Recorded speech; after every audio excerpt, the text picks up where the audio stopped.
Black boy, I know how to make you walk again. The old millionaire laughed until the miracle happened.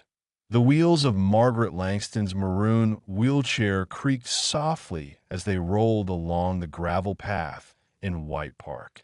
The trees whispered above her, leaves rustling like forgotten memories. She no longer cared what secrets they held.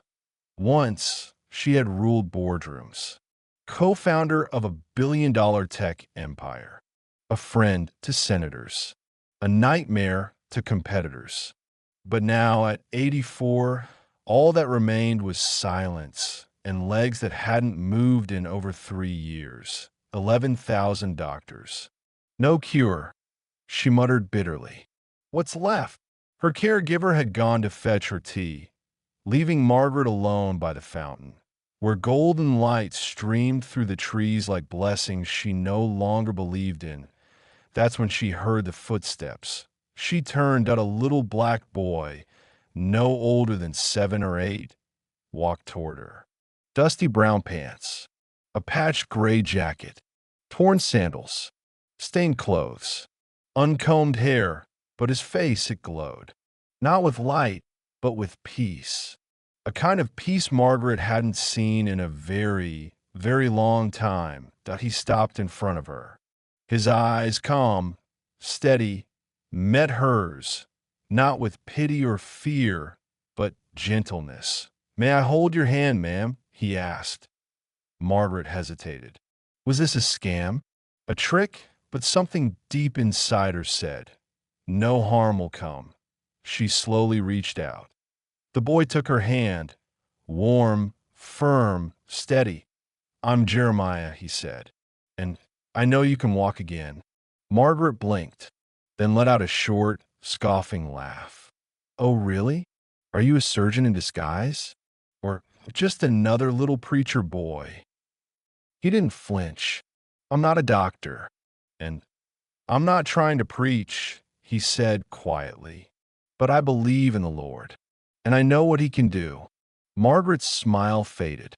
I believe in the Lord once too, she whispered. Then he let cancer take my husband, and a crash take my son.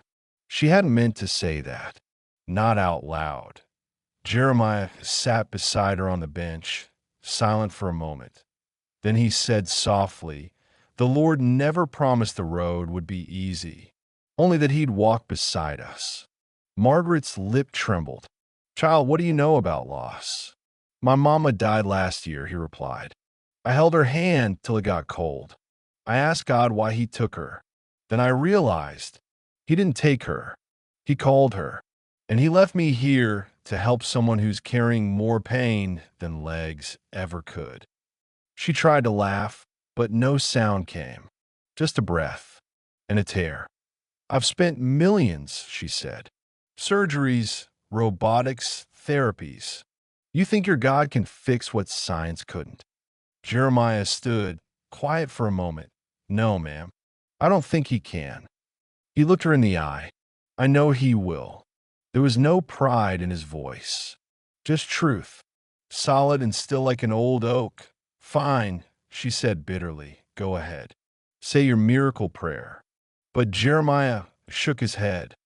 Not now. She frowned. Why not? Because miracles don't show up when we demand them. They come when the heart is ready.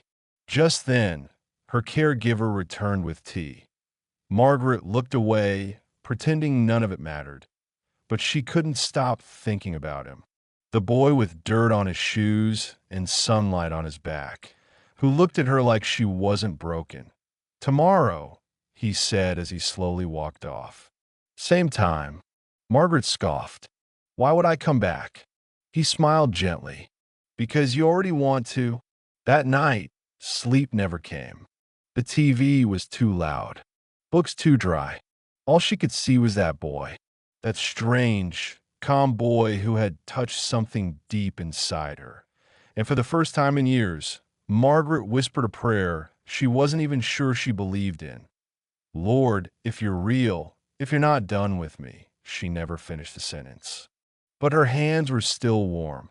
The next day, same bench, same sunlight, Same wind through the trees. This time, her hands were unclenched.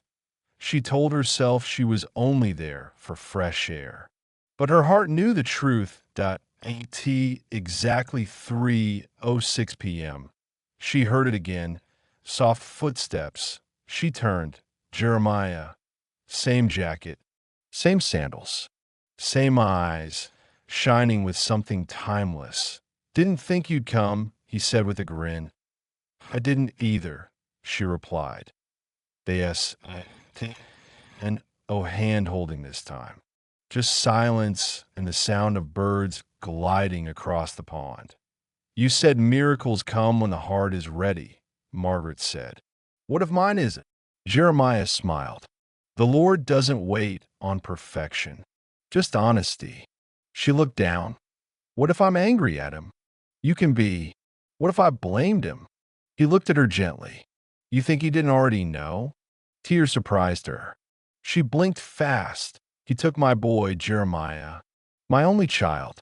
He was 17, bright, kind, better than I ever was. A truck hit him, gone in seconds." Her voice cracked. "And I've never walked since. Not just my legs. Me. I've been dead a long time." Jeremiah said nothing. Then he reached into his pocket and pulled out a worn, folded paper. "I want you to read this," he said. Margaret opened it. Old. Faded. Smelled like time and dust. Shaky cursive to IT read. "To whoever finds this, I don't know who you are, but I hope you're someone still fighting. Don't let sorrow trap your soul. God may allow us to break, but only so he can hold us when we can't hold ourselves." My name was James Langston. If you're reading this, tell my mom I'm okay. Her heart stopped. Her hands trembled. Where did you get this?" she asked, voice cracking. Jeremiah looked to the trees. "Found it by an old bus stop off Highway 9. Inside a Bible. No name, no number. But when I read it, I knew." She clutched the note to her chest. "My son's Bible," she whispered. "He carried one. He told me once. The name Jeremiah means God will uplift." Her tears came in rivers, grief, rage, regret, and something else, peace. She didn't notice her hand twitch, then her foot, then her thigh. For the first time in 3 years, her body responded. I felt that," she gasped. Jeremiah knelt beside her. "Can I pray with you now?" She nodded. They bowed their heads. The prayer was simple, soft, sacred words of surrender and hope.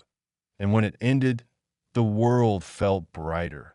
She placed her hands on the wheelchair, and slowly, shakily she stood.